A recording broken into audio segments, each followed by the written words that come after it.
Hi friends, welcome to amazing creation Telugu YouTube channel. ఈ వీడియోలో రక్తం గురించి మనం కొన్ని విషయాలను నేర్చుకుందాం. మన బాడీలో అతి ప్రాముఖ్యమైనది రక్తం.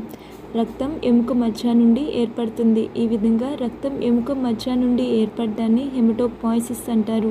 రక్తంలో కొన్ని ప్రోటీన్స్ ఉంటాయి: ఆల్బుమిన్, గ్లోబిలిన్, ఫైబ్రినోజన్. రక్తం ప్రాణంతో సమానం కదా.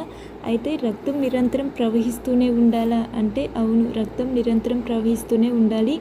అయితే కొన్ని సమయాలలో రక్తం గడ్డకట్టవలసిన అవసరం కూడా ఉంటుందన్నమాట. గాయాలైనప్పుడు, రక్తనాళాలు తెగినప్పుడు రక్తం గడ్డకట్టాల్సిన అవసరం ఉంది.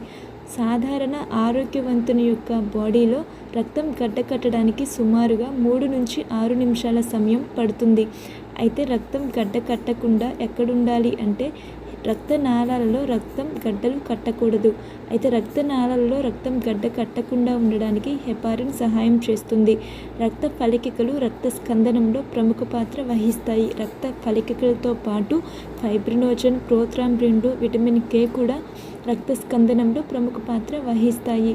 సాధారణ మానవ శరీరంలో సుమారుగా పురుషుని యొక్క శరీరంలో 5.6 లీటర్ల రక్తం ఉండాలి. స్త్రీ శరీరంలో 4.5 లీటర్ల రక్తం ఉండాలి. పిల్లల శరీరంలో దాదాపుగా రక్తం 2.65 లీటర్ల శాతం వరకు ఉండాలన్నమాట.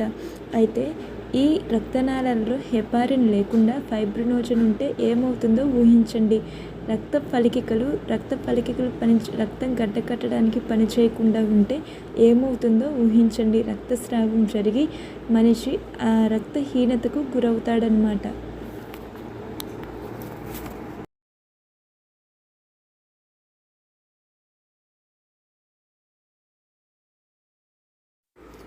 ఈ విధంగా మన బాడీలోని రక్తంలోనే రక్తం ప్రవహించడానికి, గడ్డకట్టడానికి కావలసిన ప్రోటీన్లు వాటి సమయాలలో అవసరానికి తగ్గట్టుగా పనిచేస్తున్నాయి. వాటి అమేజింగ్ క్రియేషన్ బై గాడ్ కదా. ఈ వీడియో మీకు ఇన్ఫర్మేటివ్ అనిపిస్తే లైక్ చేసి షేర్ చేయండి. ఇంకా ఈ ఛానల్కి సబ్స్క్రైబ్ అవ్వండి. థ్యాంక్